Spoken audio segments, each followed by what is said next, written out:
M ভরে বস্তু হয়েছে।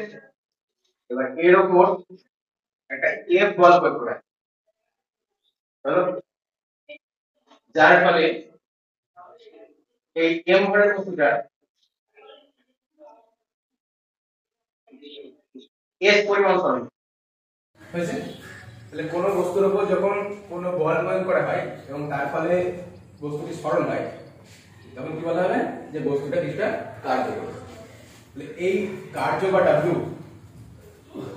কার্য বা ওয়ার্ক বা ডাব্লিউ, ডাব্লিউ কে ইন্ডিকেট করা হয় এটাকে কিভাবে লেখা যায়, W equals to F dot S. হয়েছে। দেখো এখানে এফ আর এস দুটি হচ্ছে ভেক্টর রাশি। এবার ভেক্টর রাশির ক্ষেত্রে যখন গুণ করা হয় তখন কিন্তু নরমালি 5 * 2 10 এরকম হয়।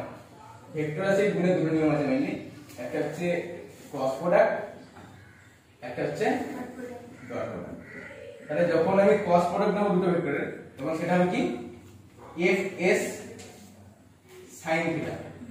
দুটো ভেক্টর এফ আর এস এর যখন ক্রস প্রোডাক্ট নেব তখন হবে এফ এস sin থিটা, যেখানে এই থিটাটা হচ্ছে এফ এবং এস এর মধ্যে, এফ ও এস এর মধ্যে কোণ।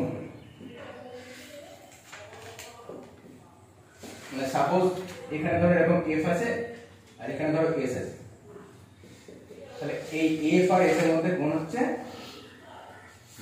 হলো। আর যখন এটা ডট প্রোডাক্ট নেব তখন কি হবে, এটা হবে এফ এস cos, যেখানে থিটা হচ্ছে এফ আর এস এর মধ্যে হলো। এবার তাহলে আমরা কি লিখতে পারি, w equals to F S cos theta. কারণ হচ্ছে আমরা জানি এখানে ডট প্রোডাক্ট, ডট প্রোডাক্ট হলে অলওয়েজ এটা এফ এস cos থিটা। এবার একটা জিনিস বলো আমাকে, ধরো এফ আর এস এরকম ভাবে আছে,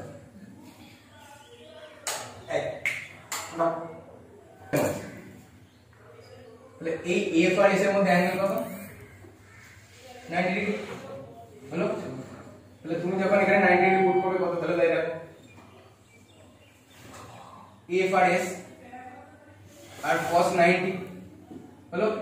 সাপোজ তুমি ধরো না এখানে বল হচ্ছে 10 নিউটন আর বল প্রয়োগের ফলে সরণ হচ্ছে ধরো 5 মিটার হলো।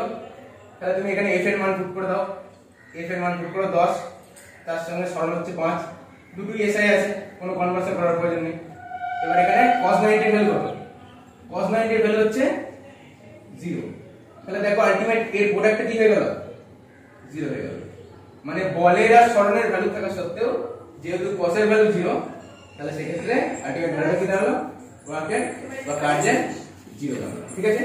তাহলে এখানে এই বলটাকে পার্টিকুলার এই 10 নিউটন বলটাকে, ঠিক আছে, যে বলের ফলে ওয়ার্ক তোমার 0 হয়ে যায় তাকে বলা হয় কি কার্যহীন বল। কার্যহীন বল কেন, কারণ হচ্ছে এই বলটা প্রয়োগের ফলে কোনো কার্য হয় না, তাই এটাকে কি বলবো, কার্যহীন বল।